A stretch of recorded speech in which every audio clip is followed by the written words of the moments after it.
Empujé la puerta de mi habitación y me quedé paralizada. Dos hombres con overoles manchados de pintura blanca estaban cubriendo mis paredes color durazno con una brocha gorda. Mis cortinas de flores estaban tiradas en el suelo. Mi cómoda había sido movida hacia el centro, y encima habían puesto latas de pintura que goteaban sobre la madera barnizada que yo misma había restaurado. Mauro, mi hijo de 35 años, estaba recostado contra el marco de la puerta con los brazos cruzados, sonriendo como si acabara de contar el chiste más gracioso del mundo. A su lado, Lorena, mi nuera, revisaba algo en su teléfono con esa expresión de satisfacción que ponía cuando conseguía lo que quería. La brocha se detuvo en el aire cuando me vieron. El pintor más joven me miró con incomodidad, como si hubiera interrumpido algo privado. El olor a pintura fresca me mareó, mezclándose con la rabia que empezaba a hervir en mi pecho. ¿Qué significa esto? Mi voz salió más débil de lo que hubiera querido. Había llegado a casa después de trabajar 12 horas seguidas en la cocina del restaurante Los Compadres, donde llevaba 15 años preparando comidas para familias que celebraban mientras yo me quemaba los dedos con aceite hirviendo. Mis pies dolían dentro de los zapatos gastados, mi espalda protestaba por las horas inclinadas sobre las estufas, pero nada de eso importaba ahora. Lorena levantó la vista de su teléfono y me sonrió con esa dulzura falsa que usaba cuando quería algo. «Ay, suegrita, llegaste temprano. Estamos haciendo algunas reformas antes de mudarnos». Su voz sonaba casual, como si estuviera comentando el clima. Mauro se enderezó y caminó hacia mí con esa confianza que siempre me había intimidado. «Mamá, queríamos darte la sorpresa. Ya sabes que este cuarto es muy grande para ti sola, y nosotros necesitamos más espacio. Los niños están creciendo y el departamento se nos quedó chico». Mis piernas temblaron.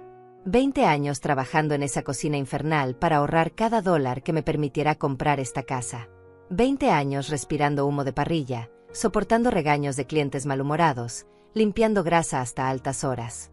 Todo para tener un lugar que fuera mío, donde pudiera descansar sin pedirle permiso a nadie. El pintor mayor tosió incómodo. «Señora, si hay algún problema, nosotros podemos parar y volver mañana». «No, no, continúen». Lorena agitó la mano como si fuera la dueña de la casa. «Ya estamos pagados. Mejor terminamos hoy». «¿Pagados? ¿Con qué dinero?», me pregunté, pero ya conocía la respuesta.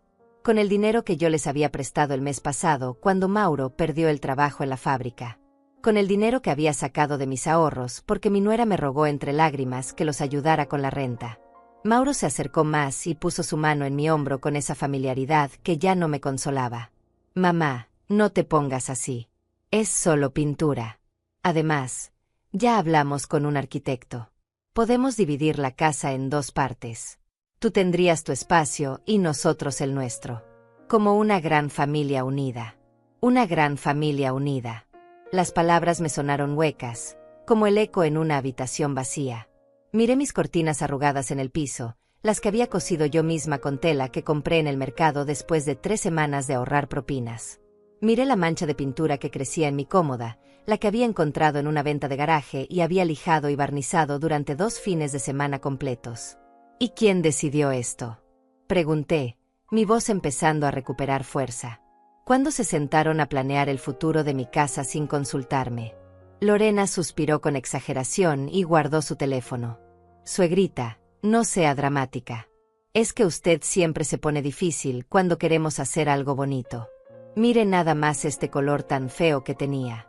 El blanco va a quedar precioso. Va a ver». «¿Precioso para quién?», quise gritarle. Ese color durazno lo había elegido yo después de días comparando muestras en la tienda de pinturas.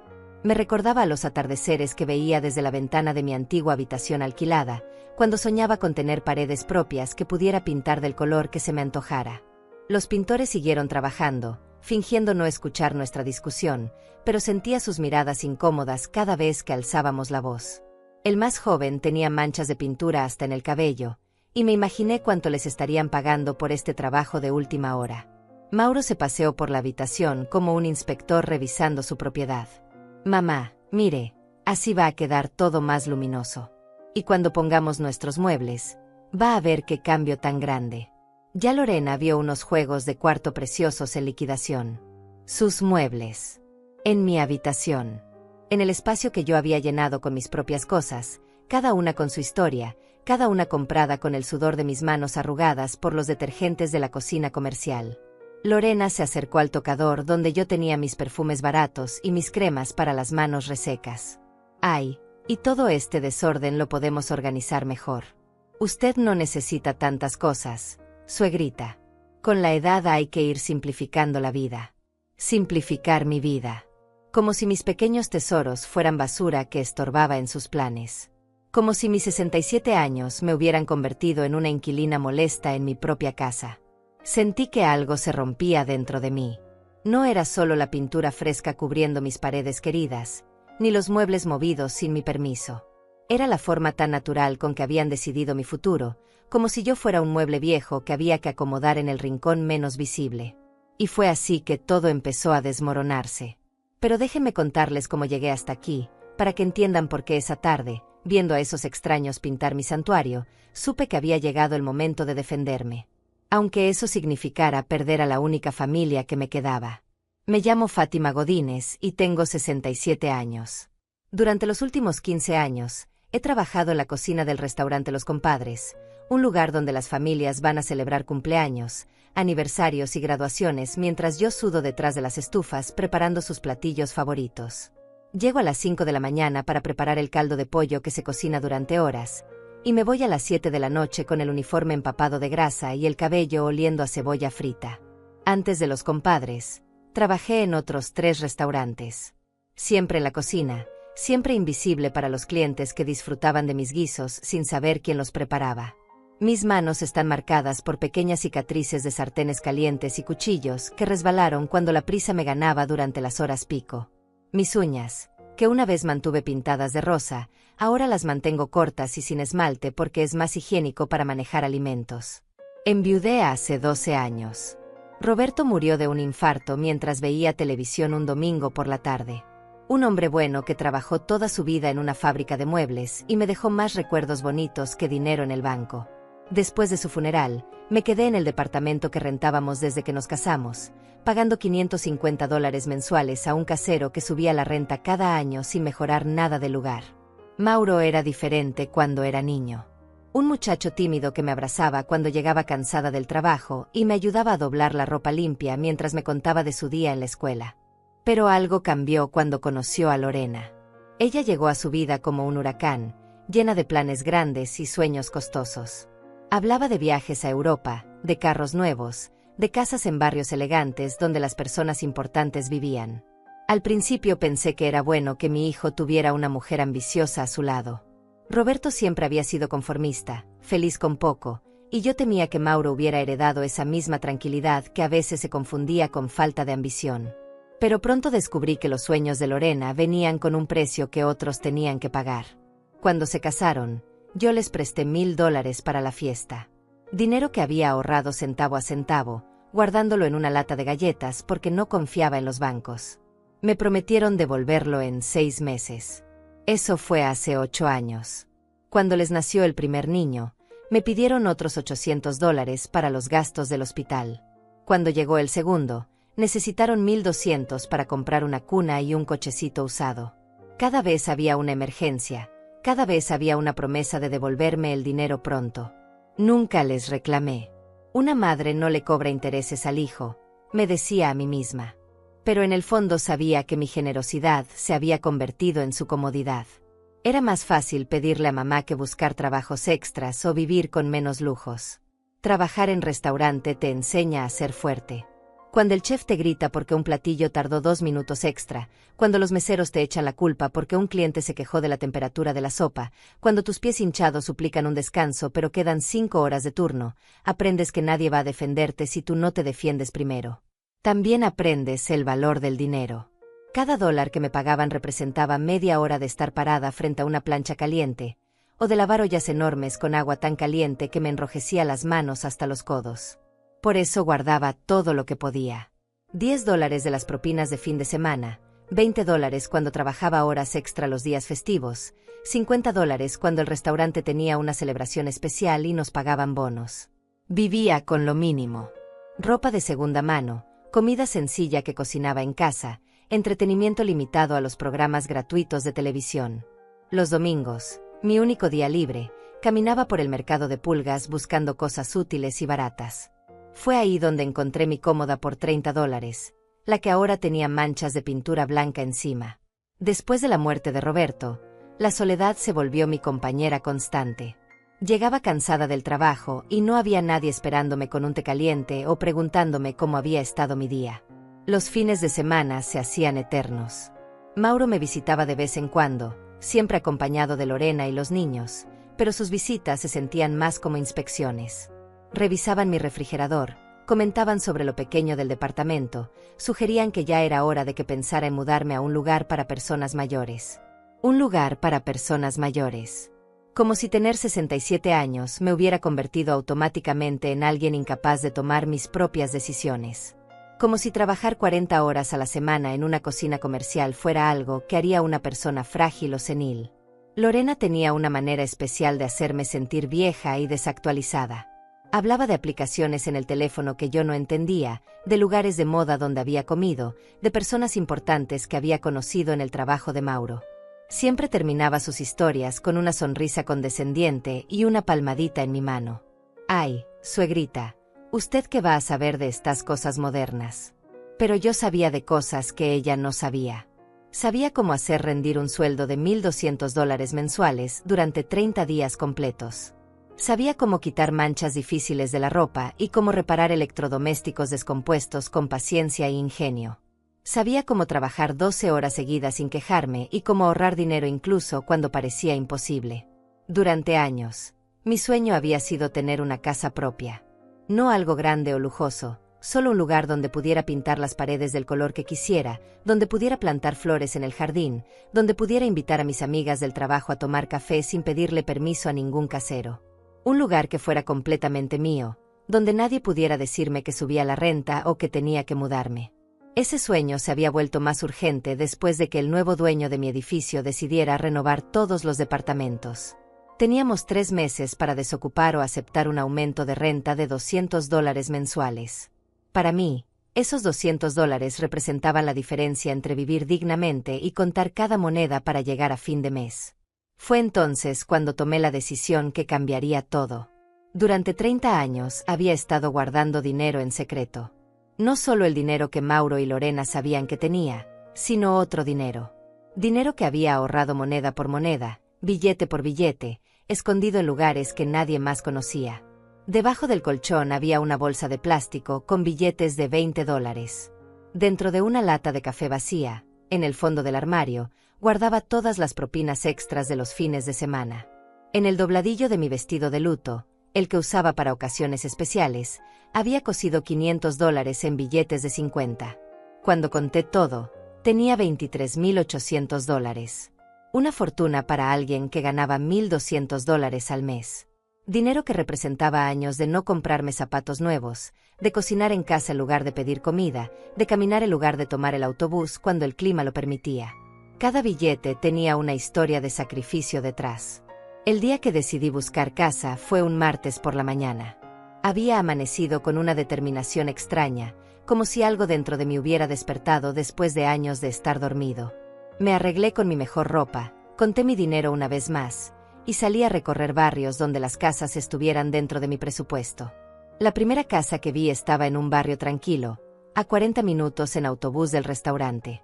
Era pequeña, con 2 habitaciones, un baño, una cocina diminuta y un patio trasero del tamaño de una mesa de comedor. La pintura exterior se estaba pelando, las ventanas necesitaban reparación, y el jardín delantero era más maleza que césped. Pero tenía algo que me enamoró inmediatamente, una ventana grande en la habitación principal que daba hacia el este, perfecta para ver el amanecer. El agente inmobiliario, un hombre joven con traje caro y sonrisa de vendedor, me miró de arriba abajo cuando le dije que estaba interesada. «Señora, esta propiedad cuesta $35,000. ¿Está usted preaprobada para un préstamo hipotecario?» «No necesito préstamo», le respondí. «Puedo pagar de contado». Su expresión cambió completamente. De repente ya no era una vieja que perdía su tiempo, sino una cliente seria. Me enseñó cada rincón de la casa, explicándome las ventajas de cada cuarto como si fuera un palacio. La cocina tiene espacio suficiente para una mesa pequeña. El baño fue renovado hace 5 años. El sistema eléctrico está en buenas condiciones. Pero yo ya había tomado mi decisión desde el momento que vi esa ventana. Durante años había despertado en cuartos oscuros, en departamentos donde la luz del sol llegaba filtrada por edificios más altos. Aquí podría tomar mi café de la mañana viendo nacer el día, podría tener plantas en el alféizar, podría sentirme viva en lugar de solo funcional. Esa misma tarde hice una oferta de $30,000. El vendedor aceptó inmediatamente. Según el agente, habían estado tratando de vender la casa durante 8 meses sin éxito. El barrio no era lo suficientemente elegante para compradores con más dinero, pero tampoco lo suficientemente barato para compradores sin ahorros. Era perfecta para alguien como yo. Los trámites legales tomaron 3 semanas. 3 semanas durante las cuales no le dije nada a nadie. Ni a Mauro, ni a Lorena, ni siquiera a Joana, mi compañera de trabajo que era la persona más cercana a una amiga que tenía. Cada noche, después de llegar del restaurante, me sentaba a imaginar cómo sería vivir en mi propia casa. ¿Qué color pintaría las paredes? ¿Dónde pondría mis pocos muebles? ¿Cómo organizaría la cocina para que fuera perfecta para cocinar solo para mí? El día que firmé los papeles finales, me temblaban las manos. No por nervios, sino por emoción. A los 65 años, por primera vez en mi vida, iba a tener algo que fuera completamente mío. Algo que nadie podría quitarme, donde nadie podría subirme la renta o decirme qué podía o no podía hacer. Cuando recibí las llaves, me quedé parada frente a la puerta durante varios minutos antes de abrirla. Una vez que entrara, ya no sería la misma Fátima que había vivido toda su vida adaptándose a espacios de otros. Sería Fátima la propietaria, Fátima la dueña de casa, Fátima que había logrado algo que muchas personas con mejores trabajos y más educación no habían conseguido. La casa estaba vacía y olía a humedad, pero era mía. Caminé por cada cuarto despacio, tocando las paredes, probando los interruptores de luz, abriendo y cerrando las ventanas. En la habitación principal me paré frente a esa ventana que tanto me había gustado y sonreí por primera vez en meses. Esa noche dormí en el piso de mi nueva casa, envuelta en una manta que había traído del departamento rentado. No tenía muebles todavía, pero tenía algo mejor. Tenía la certeza de que cada centímetro de ese lugar me pertenecía. El problema comenzó cuando decidí contarles a Mauro y Lorena. Los invité a cenar el domingo siguiente. Cociné su platillo favorito, pollo en mole que tardé 3 horas en preparar, y puse la mesa con mis platos más bonitos. Quería que fuera una celebración, una ocasión especial donde compartiera mi logro con las únicas personas que consideraba familia. Mauro llegó de mal humor. Había perdido su trabajo en la fábrica la semana anterior por llegar tarde repetidas veces, y estaba frustrado porque las entrevistas para nuevos trabajos no estaban yendo bien. Lorena llegó quejándose del tráfico, del calor, y de que los niños habían estado insoportables toda la semana. Esperé hasta después del postre para darles la noticia. Tengo algo importante que contarles, les dije, tratando de sonar casual pero emocionada. Lorena suspiró. Ay, suegrita, ojalá no sea que se va a poner sentimental. Ya bastante tenemos con nuestros problemas. No, no es eso. Es algo bueno. Compré una casa. El silencio que siguió fue tan espeso que se podía cortar. Mauro dejó su tenedor a medio camino hacia su boca. Lorena me miró como si hubiera anunciado que me iba a casar con un extraterrestre. ¿Cómo que compraste una casa?, preguntó Mauro finalmente. Una casa pequeña, en el barrio de San Vicente. 2 habitaciones, un patio. Es perfecta para mí. Lorena se enderezó en su silla. ¿Con qué dinero? ¿De dónde sacó $30,000? Había estado ahorrando durante años, expliqué. Dinero de mi trabajo, propinas, pequeñas cantidades que fui guardando. La expresión de Lorena cambió de sorpresa a algo que no pude identificar inmediatamente. Era una mezcla de enojo y decepción, como si mi independencia fuera una traición personal hacia ella. Mamá, ¿y por qué no nos dijiste nada?, preguntó Mauro. Nosotros la podríamos haber ayudado a buscar algo mejor. Un lugar más céntrico, más seguro. No necesitaba ayuda. Ya encontré lo que quería. Lorena se levantó de la mesa bruscamente. Esto es increíble. Nosotros aquí batallando para pagar la renta, pidiendo prestado para los gastos de los niños, y usted tenía miles de dólares escondidos todo este tiempo. No estaban escondidos. Estaban ahorrados. Es lo mismo, gritó Lorena. ¿Sabe cuántas veces hemos necesitado dinero? ¿Cuántas veces hemos tenido que pedirle prestado centavos cuando usted tenía una fortuna guardada? Mauro trató de calmarla, pero yo podía ver en sus ojos que pensaba lo mismo. Para ellos, mi dinero siempre había sido un recurso disponible para sus emergencias. La idea de que yo tuviera objetivos propios, sueños propios, no había cruzado por sus mentes. Además, continuó Lorena, ya no está tan joven para vivir sola. ¿Qué va a pasar si se enferma? ¿Si se cae y no hay nadie para ayudarla? Estoy perfectamente bien, respondí. Trabajo 8 horas diarias, manejo mis propios asuntos, no necesito supervisión. Pero Lorena ya había encontrado su argumento. La semilla que plantaría esa noche crecería hasta convertirse en la justificación para todo lo que pasaría después. Suegrita, uno a esta edad tiene que ser práctica. Sería mucho más inteligente si vendiera esa casa y se viniera a vivir con nosotros. Podríamos usar el dinero para comprar una casa más grande, donde todos cupiéramos cómodamente. Ahí estaba. No habían pasado ni 10 minutos desde que conocieron mi logro, y ya estaban planeando cómo aprovecharse de él. La mudanza a mi nueva casa tomó 3 fines de semana completos. Como no tenía dinero para contratar una empresa de mudanzas, tuve que transportar mis pertenencias poco a poco en el autobús público. Cada viaje llevaba 2 bolsas grandes llenas de ropa, libros, y los pequeños tesoros que había acumulado durante años. Los conductores de autobús me conocían ya, y algunos hasta me ayudaban a subir las bolsas más pesadas. Lo más difícil fue mover mi refrigerador pequeño y mi lavadora. Para eso tuve que pedirle ayuda a José, el hermano de Joana, que tenía una camioneta vieja pero funcional. Le pagué $50 por el favor, dinero que él necesitaba más que yo, pero que representaba mi independencia. Ver mis electrodomésticos en mi propia cocina valía cada centavo. Mis primeros meses en la casa fueron los más felices que recordaba haber vivido.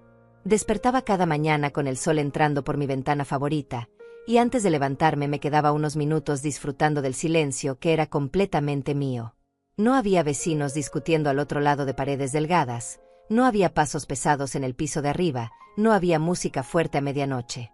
Después del trabajo, en lugar de llegar a un departamento que olía a comida de otros inquilinos, llegaba a una casa que olía a las velas aromáticas que me compraba de vez en cuando como regalo personal. Había plantado flores en el jardín delantero, petunias moradas y margaritas blancas que compraba en descuento en el vivero local. No sabía mucho de jardinería, pero aprendía viendo videos en la biblioteca pública los domingos. La cocina era mi lugar favorito. Era pequeña, pero perfectamente organizada según mis necesidades. Cada olla tenía su lugar, cada cuchillo estaba exactamente donde lo necesitaba. Después de años de trabajar en cocinas comerciales caóticas, tener un espacio ordenado y silencioso para preparar mi comida era un lujo indescriptible. Los fines de semana me dedicaba a mejorar la casa con el dinero que me sobraba de mi sueldo. Compré pintura en oferta y pinté la sala de un amarillo suave que me recordaba a la cocina de mi abuela. El baño lo pinté de un verde menta que había visto en una revista que alguien había olvidado en el restaurante. Cada lata de pintura costaba $12, pero transformaba completamente el ambiente de cada cuarto. Aprendí a reparar cosas viendo tutoriales en internet en la biblioteca.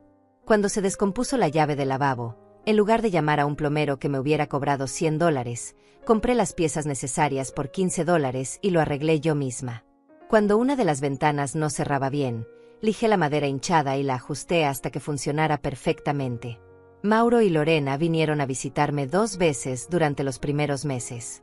Las 2 veces llegaron con una actitud crítica que empañaba mi alegría. La primera visita fue 3 semanas después de que me mudara. Llegaron sin avisar un sábado por la tarde, cuando yo estaba en el jardín plantando unos geranios rojos. «Mamá, este barrio se ve medio feo», fue lo primero que dijo Mauro al bajarse del carro. «Hay casas con las cercas rotas y algunos jardines están llenos de maleza». Lorena caminó por la casa con una expresión de disgusto, tocando las paredes recién pintadas como si fueran de cartón. «Esta cocina es demasiado pequeña. ¿Dónde va a poner sus cosas cuando tenga visitas? Y este baño necesita una renovación completa. El azulejo se ve muy viejo». A mí me gustaba mi baño. El azulejo era de los años 80, pero estaba en perfectas condiciones y lo había limpiado hasta que brillara. Las toallas que había comprado en descuento combinaban perfectamente con el color verde de las paredes. La segunda visita fue peor. Llegaron durante una lluvia fuerte y encontraron una gotera pequeña en el techo de la habitación de huéspedes. En lugar de ofrecerse a ayudarme a arreglarla, Lorena aprovechó para hacer una lista de todo lo que estaba mal con la casa. Mire nada más, suegrita. Esta casa está cayéndose a pedazos. ¿Ve esta mancha de humedad? Eso va a empeorar hasta que se pudra toda la madera. Y estas ventanas viejas no aíslan nada. Sus cuentas de electricidad van a ser carísimas en el invierno. Mauro se unió a sus críticas con una preocupación exagerada por mi seguridad.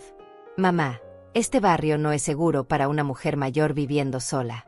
La casa de la esquina tiene las ventanas rotas, y hay carros abandonados en algunas calles.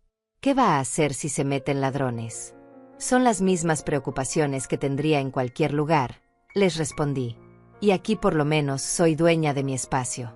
Pero sus palabras sembraron una semilla de duda que crecía cada vez que escuchaba un ruido extraño por la noche, cada vez que veía que algún vecino había dejado basura en su jardín, cada vez que tenía que reparar algo más en la casa. Los gastos de mantenimiento eran constantes pero manejables. $20 para cambiar una tubería que empezó a gotear. $35 para comprar material y arreglar la gotera del techo yo misma. $40 para contratar a un electricista que revisara un enchufe que había empezado a hacer chispas. Cada gasto me dolía, no porque no tuviera el dinero, sino porque reducía mis ahorros que tanto me había costado acumular. Pero por cada dólar que gastaba en reparaciones, ahorraba más al no pagar renta. Mis gastos mensuales habían bajado de $850, renta más servicios en el departamento, a $450, solo servicios y mantenimiento. Esos $400 extra cada mes me daban una sensación de seguridad que nunca había experimentado. Con ese dinero adicional pude comprarme cosas que había considerado lujos inalcanzables durante años. Un televisor nuevo para reemplazar el que había heredado de Roberto y que ya tenía la pantalla rayada. Un juego de sábanas de buena calidad que no se deshilacharan después de 3 lavadas. Una cafetera pequeña que me permitía tomar café recién hecho todas las mañanas en lugar de café instantáneo. También empecé a invitar a Joana a almorzar los domingos. Ella era viuda también, vivía en un departamento pequeño con su hermana mayor, y valoraba tener un lugar tranquilo donde platicar sin interrupciones. Cocinábamos juntas, hablábamos de nuestros trabajos, de nuestros achaques, de los programas de televisión que nos gustaban. Era la primera vez en años que tenía una amistad real, no solo compañerismo de trabajo. Joana me ayudó a entender que lo que Mauro y Lorena estaban haciendo tenía un nombre: abuso financiero. Ay, Fátima, me dijo un domingo mientras secábamos los platos, tus hijos te ven como una alcancía con patas. Cada vez que necesitan dinero, saben que pueden quebrar el vidrio y sacar lo que necesiten. Sus palabras me dolieron porque reconocí la verdad en ellas. Durante años había justificado sus peticiones constantes de dinero como necesidades legítimas. Los niños necesitaban ropa, el carro se había descompuesto, habían tenido gastos médicos inesperados. Pero ahora que tenía distancia física de ellos, podía ver el patrón más claramente. Nunca me devolvían el dinero que les prestaba. Nunca me invitaban a comer para corresponder a todas las veces que yo había pagado cuando salíamos juntos. Nunca me regalaban nada en mi cumpleaños o en el Día de las Madres, pero sí esperaban que yo fuera generosa en sus cumpleaños y en Navidad. Pero también empecé a notar algo más preocupante. Las visitas se habían vuelto más frecuentes, y cada vez venían con más críticas hacia mi casa y mi decisión de vivir independiente. Lorena había empezado a hacer comentarios sobre mi edad y mi capacidad para cuidarme sola. Suegrita, ayer me contó mi amiga Rosa que su mamá se cayó en su casa y estuvo tirada 3 horas antes de que alguien la encontrara. ¿Usted qué haría si le pasara algo así? Rosa era la vecina de Lorena que tenía 85 años y problemas de equilibrio. Yo tenía 67 años y trabajaba 8 horas diarias de pie en una cocina comercial. La comparación era ridícula, pero Lorena la repetía cada vez que venía de visita. Mauro había empezado a hacer sugerencias más directas sobre vender la casa. Mamá, he estado pensando. Si vendiera esta casa ahorita, podría sacar $40,000 fácil. Los precios han subido desde que la compró. Con ese dinero podríamos comprar una casa más grande donde todos viviéramos cómodos. Todos viviéramos cómodos. Como si mi comodidad fuera un factor secundario en la ecuación. Pero la presión real comenzó cuando Mauro perdió su segundo trabajo en 6 meses. Después de 8 meses viviendo en mi casa, decidí hacer una pequeña celebración para mostrarles a mis amigos y familiares lo que había logrado. No era una fiesta grande, solo un almuerzo dominical para las personas más importantes en mi vida. Invité a Johanna y su hermana Lilian, a Vicente el electricista que me había ayudado con las reparaciones y se había vuelto un buen amigo, a Mauro y Lorena con los niños, y a Tatiana, mi prima que vivía del otro lado de la ciudad y que no había visto mi casa todavía. Pasé 2 semanas preparando todo. Limpié la casa hasta que cada superficie brillara, planté flores nuevas en el jardín delantero, y hasta mandé arreglar una grieta pequeña en la pared exterior que me había estado molestando desde que me mudé. Quería que todo se viera perfecto. El menú lo planeé con el mismo cuidado que ponía en los banquetes especiales del restaurante.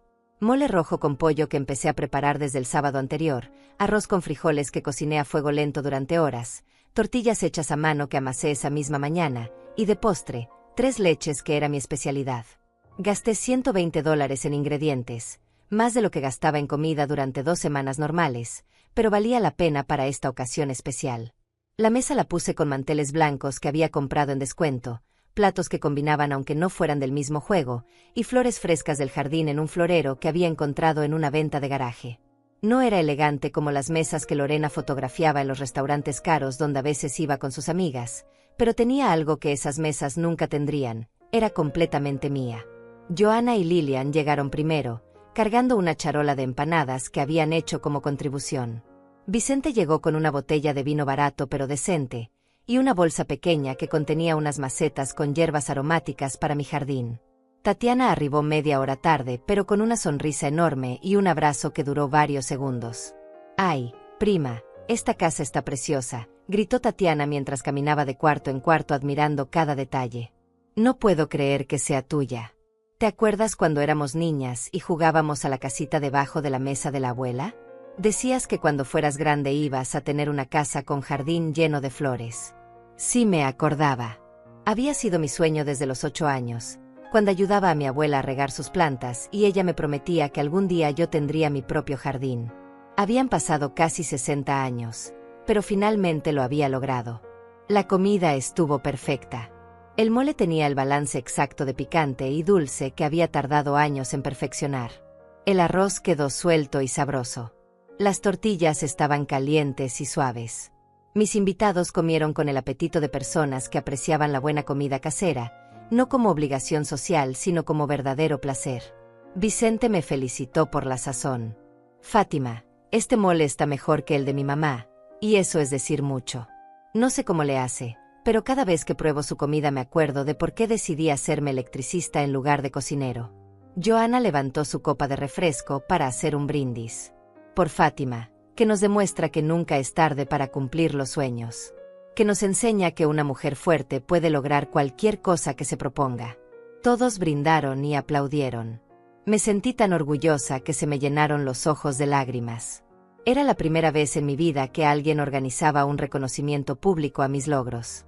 En el restaurante, cuando preparaba banquetes para 200 personas, el chef se llevaba todos los elogios.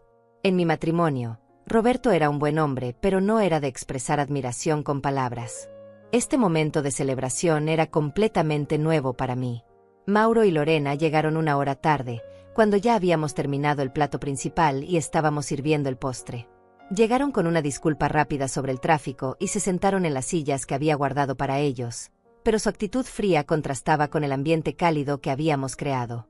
Lorena saludó a todos con sonrisas forzadas y comentarios superficiales sobre lo bonita que se veía la mesa. Pero yo la conocía lo suficiente para notar las miradas críticas que lanzaba a cada detalle. La forma en que tocó los manteles como evaluando su calidad, cómo revisó los platos como buscando defectos, cómo miró el florero con las flores del jardín con una expresión que sugería que las encontraba ordinarias. Mauro comió en silencio, respondiendo con monosílabos cuando alguien le hacía preguntas sobre su trabajo o los niños. Los niños, que habían llegado inquietos después del viaje en carro, corretearon por la casa tocando todo sin que sus padres les pusieran límites. Tatiana, que no conocía bien a Mauro y Lorena, Trató de incluirlos en la conversación. Deben estar muy orgullosos de Fátima. No cualquier persona tiene la determinación para ahorrar tanto dinero y comprar su propia casa a los 65 años. Lorena sonrió con esa sonrisa falsa que ponía cuando quería parecer amable, pero estaba molesta. Sí, claro. Aunque nosotros hubiéramos preferido que nos consultara antes de tomar una decisión tan importante. A esta edad, vivir sola puede ser peligroso. El comentario cayó como una piedra en medio de la celebración. Vicente, que conocía muy bien mi capacidad para cuidarme sola después de haber visto cómo reparaba cosas en mi casa, frunció el ceño. Disculpe, pero Fátima es una de las personas más independientes que conozco. Trabaja más horas que la mayoría de gente de la mitad de su edad. Lorena se enderezó en su silla, interpretando las palabras de Vicente como un desafío. Bueno, usted no conoce toda la situación. Nosotros somos la familia, sabemos lo que es mejor para ella. Joana dejó su tenedor en el plato con más fuerza de la necesaria. ¿Y qué es lo mejor para ella, según ustedes? Que viva en un lugar donde tenga apoyo, donde no esté sola si algo le pasa. Esta casa está muy retirada, en un barrio que no es el más seguro. Lilian, que era una mujer directa y no tenía paciencia para la diplomacia, intervino. Disculpen, pero Fátima se ve perfectamente capaz de tomar sus propias decisiones. Y por lo que veo, esta casa está en excelentes condiciones. Mauro finalmente habló, pero sus palabras fueron peores que su silencio. Lo que pasa es que ustedes no entienden la situación completa. Mi mamá gastó todos sus ahorros en esta casa, dinero que pudo haber usado para asegurar su futuro. Si se enferma, si necesita cuidados especiales, ¿con qué va a pagar? Tengo seguro médico, respondí, sintiendo que mi alegría se evaporaba como agua en sartén caliente. Y tengo trabajo. No soy una inválida. Pero Lorena ya había encontrado su ritmo. Suegrita, no se ofenda, pero usted ya no está en edad de cargar ollas pesadas y trabajar de pie durante horas. Un día de esto se va a lastimar. ¿Y entonces qué vamos a hacer? Vicente se levantó de la mesa, claramente incómodo con la dirección que había tomado la conversación. Fátima, muchas gracias por la comida y la hospitalidad. Todo estuvo delicioso. Pero creo que es hora de que me vaya. Tatiana también se levantó, pero antes de irse se acercó a mí y me susurró al oído. Prima, no dejes que nadie te quite lo que tanto te costó conseguir. Esta casa es tuya y tu vida es tuya. Joana y Lilian se fueron poco después, pero antes de salir, Joana me apretó la mano con fuerza. Si necesitas algo, cualquier cosa, me llamas. No estás sola en esto. Cuando solo quedamos Mauro, Lorena, los niños y yo, el ambiente se volvió pesado como nube de tormenta. Lorena se levantó a lavar los platos sin que yo se lo pidiera, pero lo hizo con movimientos bruscos que dejaban claro su mal humor. Mamá, necesitamos hablar, dijo Mauro cuando los niños se fueron al jardín a jugar. Me senté en mi sofá favorito, el que había comprado en pagos durante 3 meses, y esperé a escuchar lo que tenían que decir. Lorena se secó las manos y se sentó frente a mí con los brazos cruzados. Suegrita, vamos a ser honestas. Esta situación no puede seguir así. ¿Cuál situación? Usted viviendo sola, gastando dinero en una casa que es demasiado grande para sus necesidades, mientras nosotros batallamos para llegar a fin de mes. Ahí estaba. La verdadera razón de su molestia no era mi seguridad o mi bienestar. Era que tenía algo que ellos querían y no podían tener. Mauro se acercó y se sentó en el brazo de mi silla, usando esa proximidad física que sabía que me incomodaba para presionarme. Mamá, hemos estado pensando. ¿Qué le parece si vendemos esta casa y compramos una más grande donde todos podamos vivir cómodos? Usted tendría su propio cuarto, pero estaría acompañada. Y nosotros podríamos ayudarla con los gastos y el mantenimiento. Vendemos. Como si la casa fuera de los 3 en lugar de solo mía. No quiero vender mi casa, dije con la voz más firme que pude. Lorena suspiró con exageración. Suegrita, sea práctica. Con lo que vale esta casa más lo que nosotros podemos aportar, podríamos comprar algo mucho mejor. En un barrio más bonito, con más seguridad. Esta casa está perfecta para mí, pero no para nosotros, murmuró Lorena, tan bajo que casi no la escuché. Esa noche, después de que se fueron, me senté en mi jardín a pensar en lo que había pasado. Mi momento de celebración había sido arruinado por la codicia de las dos personas que se suponía que me amaban más en el mundo. Pero también había aprendido algo valioso. Tenía amigos verdaderos que respetaban mis decisiones y valoraban mi independencia. La guerra apenas comenzaba. 3 semanas después del almuerzo, Mauro perdió su trabajo en la compañía de seguros. Era el tercer trabajo que perdía en 2 años, siempre por la misma razón: llegadas tarde, ausencias injustificadas y una actitud que sus jefes describían como poco profesional. Pero según él, todos sus jefes habían sido injustos, todos sus compañeros le tenían envidia, y el mundo conspiró contra él. La llamada llegó un martes por la noche, cuando yo acababa de llegar del restaurante y estaba remojando mis pies hinchados en agua tibia con sal. Mauro sonaba desesperado al teléfono, como un niño que había roto algo valioso y necesitaba que mamá lo arreglara. «Mamá, me corrieron del trabajo hoy. El jefe dijo que porque llegué tarde 3 veces este mes, pero no es justo. El tráfico está imposible, y además tengo problemas con el carro. ¿Qué vas a hacer ahora?», pregunté, aunque ya sabía hacia dónde iba la conversación. «No sé, mamá. Tengo que pagar la renta la próxima semana, y no tengo nada. Los niños necesitan útiles escolares, y Lorena dice que si no pagamos pronto nos van a correr del departamento». Sentí ese nudo familiar en el estómago, esa mezcla de culpa y resentimiento que siempre me daba cuando Mauro tenía problemas económicos. Como madre, mi instinto era protegerlo, ayudarlo, resolver sus problemas. Pero como mujer que había trabajado toda su vida para conseguir estabilidad, me molestaba que a los 35 años todavía esperara que yo fuera su salvavidas económico. «Mauro, necesitas encontrar otro trabajo rápido. Hay muchos lugares que están contratando». «Ya sé, mamá, pero mientras tanto necesito ayuda.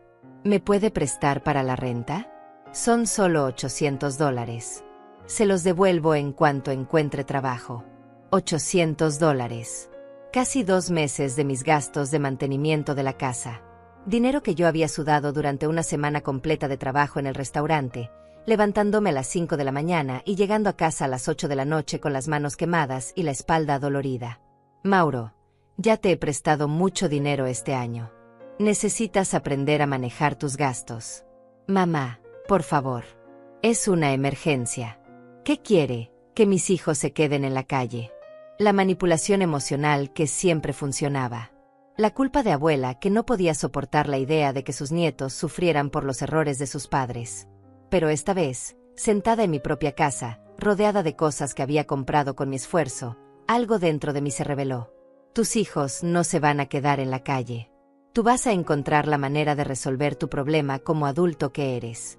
El silencio al otro lado de la línea duró varios segundos. Cuando Mauro volvió a hablar, su voz tenía un tono que no había escuchado antes. Frío y calculador. «Está bien, mamá. Entiendo. Ya veo cuáles son sus prioridades ahora. ¿Qué quieres decir con eso? Que desde que compró esa casa se volvió egoísta. Antes siempre nos ayudaba cuando lo necesitábamos, pero ahora que tiene su palacito ya se le olvidó que tiene familia». Las palabras me dolieron como una bofetada. Egoísta por querer conservar el dinero que había ganado con mi trabajo. Egoísta por haber cumplido un sueño que me había costado décadas alcanzar. Egoísta por no querer seguir siendo el banco personal de mis hijos adultos. No soy egoísta, Mauro. Soy una mujer que trabajó toda su vida para tener un poco de seguridad en su vejez. Mamá, usted tiene 67 años. ¿Para qué necesita tanto dinero? ¿Para qué necesita una casa tan grande? Sería mucho más inteligente que viniera a vivir con nosotros y vendiera esa casa. Con ese dinero podríamos comprar algo mejor para todos. Ahí estaba otra vez. La misma propuesta que habían estado haciendo desde que compré la casa, pero ahora con más urgencia porque necesitaban dinero inmediatamente. «No voy a vender mi casa, Mauro. Pero se la está gastando toda en tonterías. Ayer Lorena me contó que vio que compró plantas nuevas para el jardín. ¿De qué sirven las plantas cuando su hijo no tiene trabajo? ¿De qué servían las plantas? Como si la belleza, la alegría, el orgullo de tener algo propio no sirvieran para nada. Como si el único propósito de mi dinero fuera resolver los problemas que ellos creaban con sus malas decisiones. Mis plantas cuestan $10. Tu renta cuesta 800. No es lo mismo. La conversación terminó con Mauro colgándome el teléfono, algo que nunca había hecho antes. Me quedé con el auricular en la mano, escuchando el tono de línea ocupada, sintiendo que algo importante había cambiado entre nosotros para siempre. 2 días después llegaron a mi casa sin avisar. Era viernes por la tarde, yo acababa de llegar del trabajo y estaba cambiándome el uniforme cuando escuché que tocaron la puerta. Pensé que era Vicente, que a veces pasaba a ver si necesitaba ayuda con algo, pero cuando abrí me encontré con Mauro, Lorena y los 2 niños parados en mi porche. ¡Sorpresa!, gritó Lorena con una sonrisa que no llegaba a sus ojos. Venimos a visitarla. Entraron sin esperar invitación, los niños corriendo directo al jardín trasero, Mauro cargando una bolsa pequeña, y Lorena con esa actitud de dueña de casa que me ponía nerviosa. ¿Qué es esa bolsa?, pregunté. Bueno, suegrita, como usted no quiso ayudarnos con el dinero, el casero nos dio 3 días para desocupar el departamento. Así que decidimos venir a quedarnos con usted mientras encontramos algo más barato. Mi corazón se detuvo. Quedarse conmigo. En mi casa. En el refugio que tanto me había costado conseguir. No, dije inmediatamente. No pueden quedarse aquí. Lorena se sentó en mi sofá como si no hubiera escuchado mi negativa. ¿Por qué no? Usted tiene 2 habitaciones. Y nosotros somos familia. Es lo mínimo que puede hacer después de negarse a ayudarnos. Porque esta es mi casa y yo decido quién vive aquí. Mauro dejó la bolsa en el suelo y me miró con esa expresión de decepción exagerada que usaba para manipularme desde que era adolescente. Mamá, ¿en serio nos va a dejar en la calle? ¿A sus propios nietos? No los estoy dejando en la calle. Ustedes tomaron decisiones que los llevaron a esta situación. Pueden buscar otro departamento, pueden pedirle ayuda a la familia de Lorena, pueden hacer 1000 cosas antes de invadir mi espacio. Lorena se levantó del sofá con movimientos dramáticos. Invadir su espacio. Escuchen nada más cómo le habla a su propia familia. Nosotros que siempre la hemos cuidado, que siempre hemos estado pendientes de usted. ¿Cuándo me han cuidado? ¿Cuándo han estado pendientes de mí?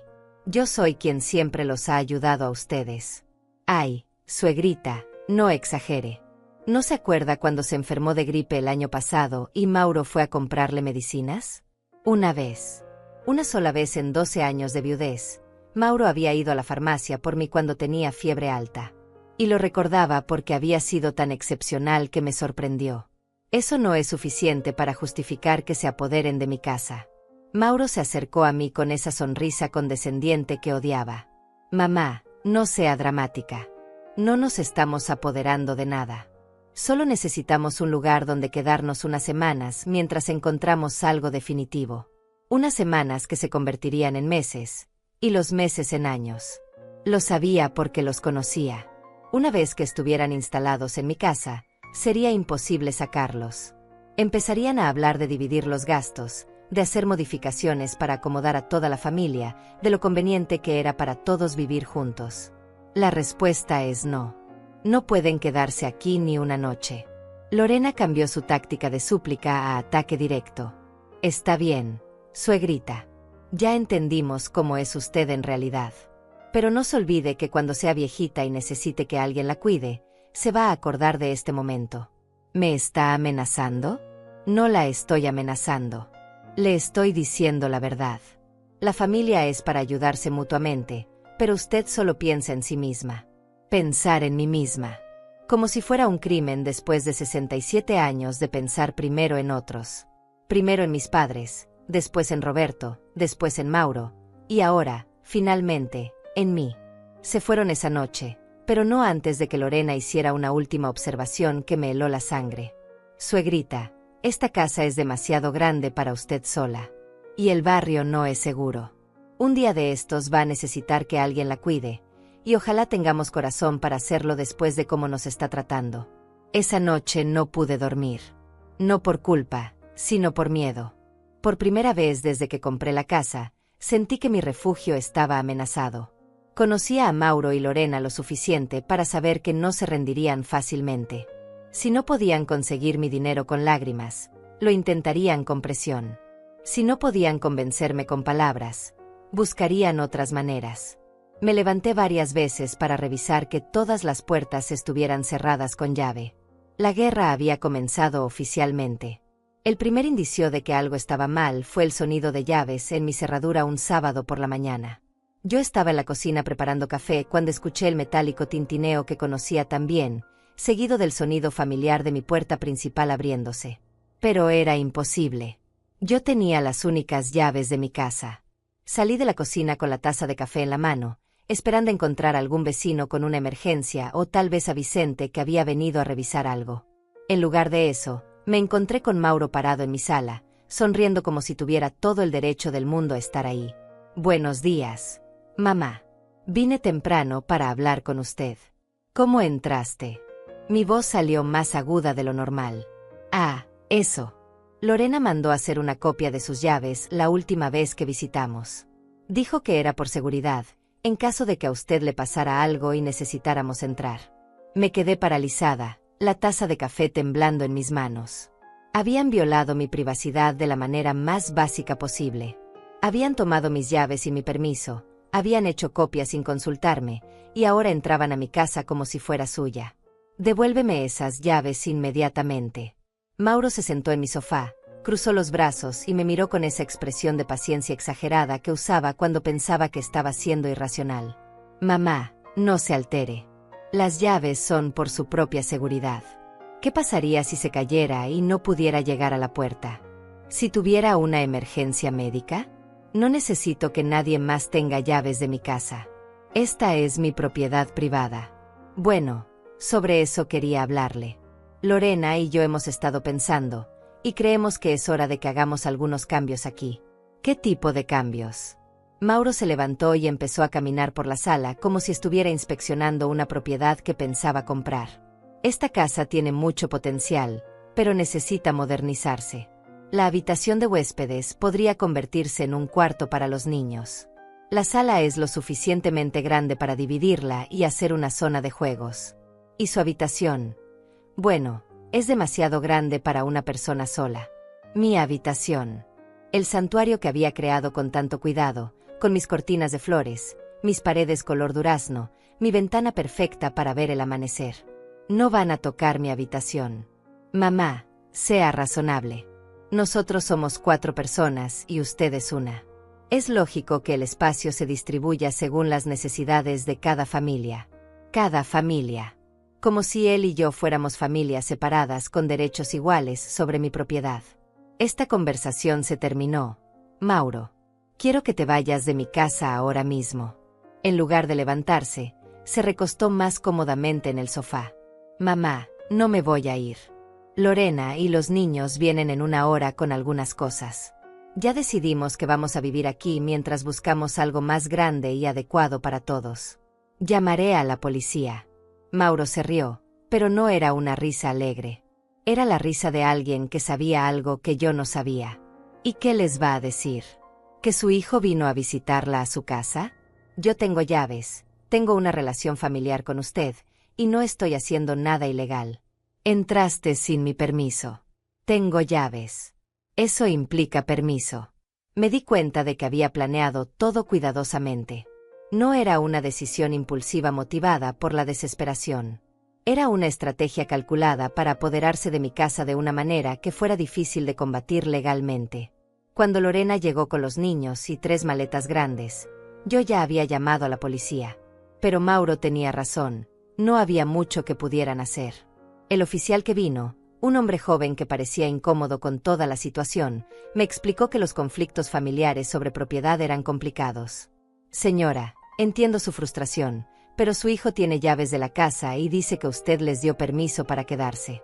A menos que tenga algún documento que pruebe lo contrario, esto se considera un conflicto civil, no criminal. ¿Documento? ¿Qué documento iba a tener? ¿Quién se imagina que necesita un contrato escrito para evitar que su propia familia invada su casa? Lorena se había instalado en mi cocina y estaba preparando la comida como si fuera la dueña. Los niños corrían por toda la casa, tocando mis cosas, moviendo mis muebles, tratando mi espacio como si fuera un parque de diversiones. Mauro había llevado su televisión grande a la sala y la estaba conectando sin preguntarme si podía mover mi televisión pequeña. Esa primera noche dormí con la puerta de mi habitación cerrada con seguro, escuchando ruidos extraños en mi propia casa. Conversaciones en voz baja en la sala, pasos en el pasillo, el sonido de la televisión hasta muy tarde. Mi refugio se había convertido en una casa de huéspedes donde yo era la única que no había elegido estar ahí. Al segundo día, llegué del trabajo para encontrar que habían movido todos mis muebles de la sala.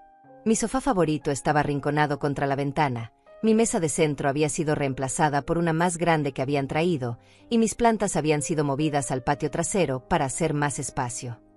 Al tercer día, Lorena había reorganizado completamente mi cocina. Mis ollas estaban guardadas en gabinetes que no podía alcanzar sin subir a una silla. Mis condimentos habían sido reemplazados por marcas más caras que ella prefería.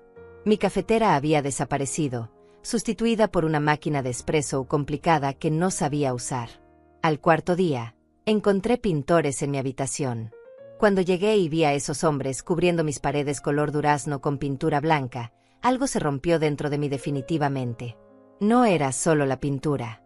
Era la arrogancia total de pensar que podían cambiar mi espacio más íntimo sin siquiera consultarme. Mauro me explicó la situación como si estuviera haciendo algo perfectamente razonable. Mamá, decidimos que este cuarto es demasiado grande para usted. Los niños necesitan más espacio, y además este va a ser el cuarto principal de la casa. Usted puede usar la habitación pequeña, que de todas maneras es más apropiada para sus necesidades. La habitación pequeña era lo que habían llamado cuarto de huéspedes. No tenía la ventana grande que tanto me gustaba, no tenía el closet espacioso donde guardaba mi ropa, no tenía la conexión al baño principal que me facilitaba las mañanas cuando me apuraba para llegar al trabajo. Lorena entró con una sonrisa triunfante. Suegrita, va a ver qué cambio tan bonito. Este blanco va a hacer que el cuarto se vea más grande y moderno. Y ya encargamos muebles nuevos. Un juego de recámara completo que va a quedar precioso. ¿Con qué dinero compraron muebles? Mauro intercambió una mirada con Lorena antes de responder. Bueno, como ahora vivimos todos aquí, pensamos que era lógico usar parte de sus ahorros para mejoras que beneficien a toda la familia. Mis ahorros. Habían encontrado mi dinero. De alguna manera, durante estos 4 días, habían descubierto dónde guardaba mis reservas de emergencia y habían decidido que era dinero familiar. ¿Cuánto tomaron? Solo $2,000. Para los muebles del cuarto y algunas mejoras para la casa. No se preocupe, es una inversión. Cuando vendamos la casa va a valer mucho más. Cuando vendamos la casa. Ya no era si vendían la casa, sino cuándo. Esa noche, después de la humillación de encontrar pintores en mi habitación, después de descubrir que habían robado mi dinero, después de ver cómo habían convertido mi hogar en su proyecto personal, tomé una decisión. No iba a permitir que esto continuara. Me senté en lo que habían designado como mi nueva habitación y saqué mi teléfono. Primero llamé a Vicente para pedirle el nombre del abogado que había usado cuando compró su casa. Después llamé al banco para reportar acceso no autorizado a mis cuentas. Finalmente, busqué en el directorio el número de un cerrajero que trabajara de emergencia las 24 horas. Si querían guerra, la iban a tener. Pero ellos no sabían con quién se estaban metiendo. Una mujer que había trabajado durante décadas en cocinas donde los hombres pensaban que podían intimidarla, donde los jefes gritones creían que podían pisotearla, donde cada día era una batalla para mantener la dignidad y el respeto. Una mujer que había aprendido que a veces hay que pelear por lo que es tuyo, sin importar que el enemigo sea tu propia sangre. La pintura blanca goteaba sobre mi cómoda barnizada, pero ya no me dolía verla. Era evidencia. Prueba de hasta dónde estaban dispuestos a llegar para robarme lo que tanto me había costado conseguir. Mañana, les iba a demostrar que habían subestimado gravemente a Fátima Godínez. Esa noche esperé hasta que toda la casa estuviera en silencio. Escuché cuando Mauro y Lorena dejaron de hablar en susurros en lo que ahora consideraban su habitación. Esperé a que los niños se durmieran en la sala, donde habían puesto colchones inflables. Cuando finalmente solo se oía el tic-tac del reloj de la cocina, salí de mi habitación pequeña con los zapatos en la mano. Durante las últimas 4 noches había estado observando y documentando todo. Cada cambio que hacían sin mi permiso, cada cosa que movían, cada decisión que tomaban como si fueran los dueños. Había tomado fotos con mi teléfono viejo, fotos que mostraban mis pertenencias arrinconadas, mis plantas tiradas en el patio, la pintura fresca cubriendo mis paredes queridas. Salí de la casa por la puerta trasera, la que daba al jardín donde había plantado mis flores con tanto cariño. El cerrajero me había dicho que llegaría a las 5 de la mañana, una hora antes de que yo tuviera que ir al trabajo. Tenía que estar todo listo antes de que Mauro y Lorena despertaran. A las 5 en punto exactas, un hombre mayor con una camioneta pequeña llegó sin hacer ruido. Vicente me había recomendado a su cuñado Marco, alguien de confianza que entendía situaciones delicadas. Le expliqué la situación mientras él examinaba mis cerraduras. Señora Fátima, esto es más común de lo que se imagina. Familias que se aprovechan de personas mayores pensando que no van a defenderse. Pero usted está haciendo lo correcto. Marco trabajó rápido y en silencio. Cambió la cerradura principal, la cerradura del portón del jardín, y hasta puso un pestillo nuevo en la puerta trasera. Me dio 3 juegos de llaves nuevas, uno para mí, uno de respaldo que escondería en una caja de seguridad que Vicente guardaría, y uno más que mantendría en mi bolsa del trabajo. Cuando Marco se fue, yo me fui al trabajo como si fuera un día normal. Pero durante todo mi turno en el restaurante, mi corazón latía tan fuerte que pensé que todos podían oírlo. Sabía que en pocas horas, Mauro y Lorena descubrirían que ya no podían entrar a mi casa.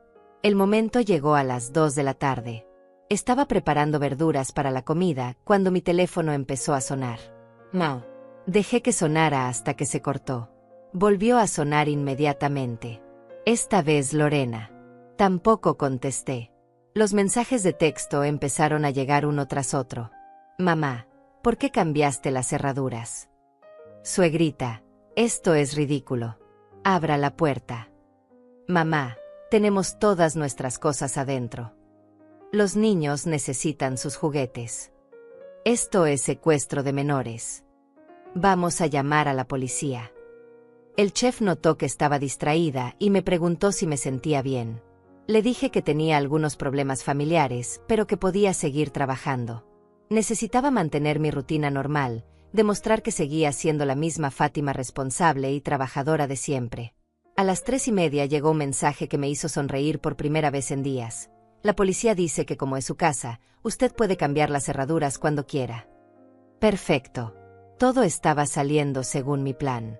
Cuando llegué a casa esa tarde, encontré a toda la familia sentada en mi porche delantero.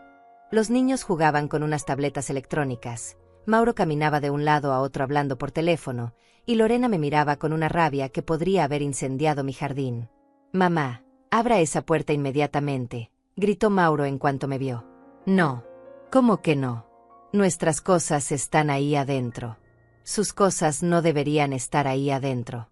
Nunca les di permiso para mudarse a mi casa. Lorena se levantó del escalón donde estaba sentada, con las manos en las caderas como una reina indignada.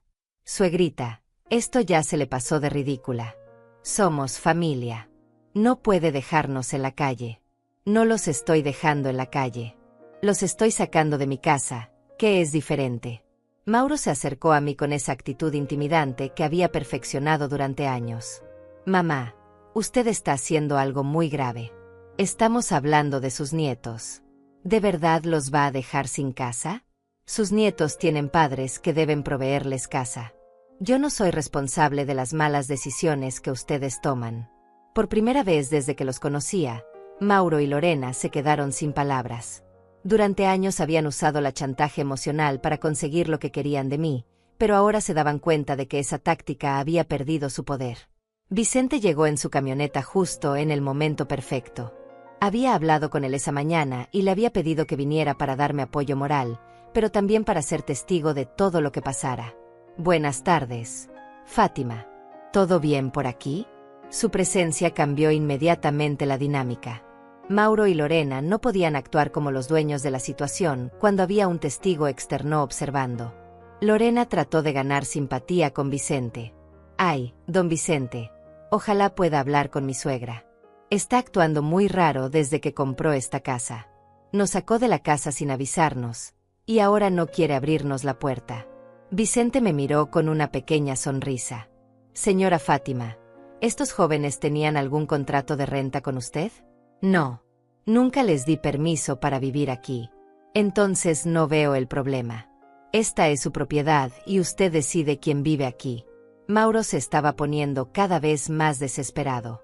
Su plan de apoderarse gradualmente de mi casa se estaba desmoronando, y no sabía cómo recuperar el control. Don Vicente, Usted no entiende la situación. Mi mamá está sola. A su edad no debería vivir sin familia cerca. Nosotros solo queremos cuidarla. Vicente, que había conocido a personas mayores independientes toda su vida, incluida su propia madre que vivió sola hasta los 85 años, no se tragó esa historia. Joven, su mamá se ve perfectamente capaz de cuidarse sola. Trabaja más horas que muchas personas de la mitad de su edad. Pero en ese momento llegó la sorpresa que yo había estado esperando todo el día. Un carro de la policía se estacionó frente a mi casa, y del bajó el mismo oficial joven que había venido unos días antes cuando llamé la primera vez. Oficial, gracias por venir, le dije acercándome a él. Señora Godínez, recibimos una llamada sobre disturbios domésticos. ¿Qué está pasando aquí? Antes de que yo pudiera responder, Lorena corrió hacia el policía como si fuera su salvador personal. Oficial, mi suegra nos sacó de la casa sin avisarnos. Tenemos niños pequeños y todas nuestras cosas están adentro. El oficial me miró con curiosidad.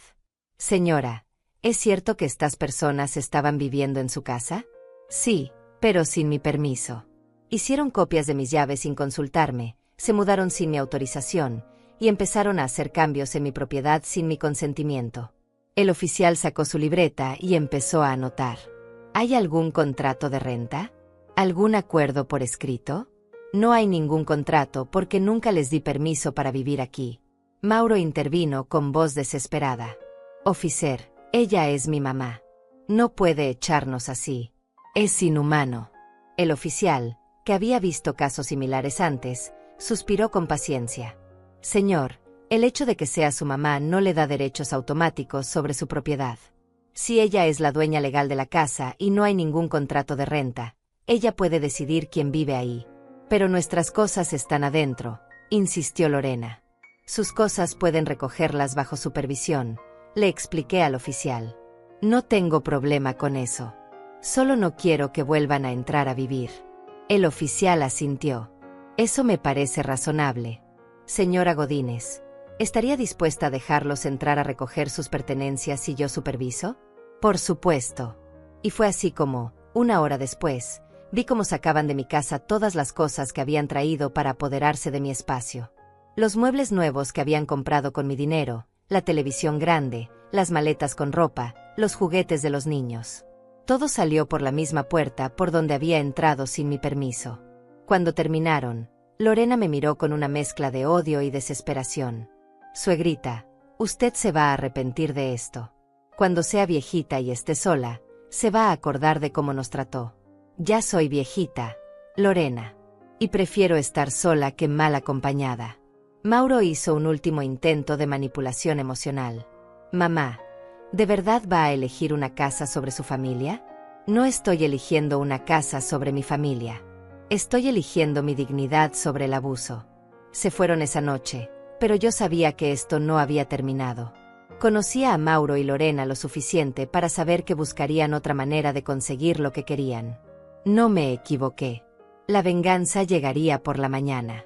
La mañana siguiente amaneció con el sonido que más había temido, golpes fuertes en mi puerta principal. Eran las 6:30, yo apenas me estaba vistiendo para ir al trabajo, cuando escuché voces autoritarias del otro lado de la puerta. Policía. Abra la puerta, por favor. Mi corazón se detuvo. No era el oficial joven que había venido el día anterior. Eran voces diferentes, más serias, más oficiales. Me puse una bata sobre el uniforme del restaurante y abrí la puerta con las manos temblando. 2 oficiales me mostraron una orden judicial. Señora Godínez, tenemos una orden de registro. Hemos recibido denuncias de que usted está reteniendo ilegalmente pertenencias que no le corresponden. ¿Qué pertenencias? Los oficiales entraron sin esperar más explicaciones. Uno de ellos llevaba una lista detallada en una hoja de papel.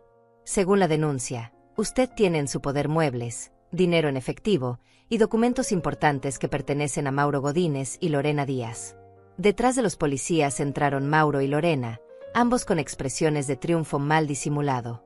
Lorena llevaba una carpeta llena de papeles, como si hubiera estado preparándose para este momento durante semanas.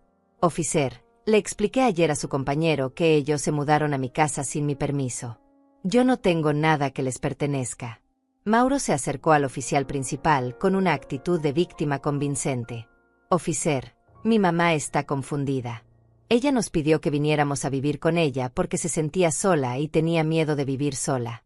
Nosotros trajimos nuestros muebles, nuestra ropa, y hasta contribuimos con dinero para mejoras de la casa. Eso es mentira, dije inmediatamente. Lorena abrió su carpeta y sacó varios papeles. Oficial, aquí tengo recibos de los muebles que compramos para esta casa. También tengo mensajes de texto donde mi suegra nos pide que vengamos a vivir con ella. Mi sangre se heló. Mensajes de texto que yo nunca había enviado. Recibos de muebles que habían comprado con mi dinero robado. Habían fabricado evidencia falsa para respaldar su historia. El oficial examinó los documentos que Lorena le había dado. Señora Godínez, estos mensajes parecen ser de su número de teléfono. En uno de ellos usted dice textualmente: Mauro, vengan a vivir conmigo. Esta casa es muy grande para mí sola. Yo nunca envié esos mensajes. No sé cómo los falsificaron, pero yo nunca escribí eso. Mauro intervino con voz triste y preocupada. Oficial, mi mamá ha estado actuando muy extraño últimamente. Olvida cosas, dice que no hizo cosas que sí hizo. Estamos preocupados por su salud mental. Salud mental. Ahí estaba la nueva estrategia. Si no podían conseguir mi casa por medios económicos, iban a tratar de declararme incompetente mentalmente. Oficial, yo trabajo 40 horas a la semana en un restaurante. Manejo mis propias finanzas, pago mis cuentas, mantengo mi casa. No hay nada malo con mi salud mental. Pero Lorena ya tenía su argumento preparado. Suegrita, el otro día se le olvidó que nos había invitado a cenar. Y la semana pasada llamó 3 veces a Mauro para preguntarle la misma cosa. Son signos claros de demencia temprana. Más mentiras. Cada palabra que salía de su boca era una mentira calculada para hacerme ver como una anciana confundida que no podía tomar decisiones por sí misma. El oficial principal me miró con una mezcla de simpatía y sospecha. Señora Godínez, ¿tiene usted algún documento que pruebe que esta casa le pertenece exclusivamente? Por supuesto. Está en mi habitación. Cuando fui a buscar los papeles de la casa, escuché que Mauro hablaba en voz baja con los oficiales. Ella ha estado muy paranoica últimamente. Dice que la queremos robar, que estamos conspirando contra ella. Es típico de personas con demencia senil. Regresé con la escritura de la casa, mi identificación, y todos los documentos que probaban que la propiedad era mía y solo mía. El oficial los revisó cuidadosamente. Estos documentos están en orden. La casa está registrada a su nombre únicamente. Pero Lorena no se rindió. Oficial, eso no cambia el hecho de que ella nos invitó a vivir aquí y que nosotros contribuimos económicamente. Tenemos derechos como inquilinos, aunque no haya un contrato escrito. En ese momento, sonó mi teléfono. Era Vicente. Contesté rápidamente y le expliqué la situación en pocas palabras. Él me dijo que llegaría en 5 minutos con el abogado que me había recomendado. Oficial, mi representante legal viene en camino. ¿Podemos esperar hasta que llegue? El oficial asintió, pero Mauro se puso nervioso. No necesitamos esperar a ningún abogado. Esto es un asunto familiar simple. Cuando Vicente llegó con el licenciado Juan Martínez, toda la dinámica cambió. El abogado era un hombre de unos 50 años, vestido profesionalmente, que inmediatamente pidió ver todos los documentos que Lorena había presentado. Oficial, ¿me permite revisar estas supuestas pruebas? El licenciado Martínez examinó los mensajes de texto con una lupa que sacó de su maletín. Después de varios minutos, levantó la vista con una sonrisa pequeña. Estos mensajes están falsificados. Se puede ver claramente en los metadatos. Fueron creados usando una aplicación para generar conversaciones falsas. El oficial principal frunció el ceño. ¿Está seguro? Completamente seguro. Además, señor oficial, presentar evidencia falsa a las autoridades es un delito federal.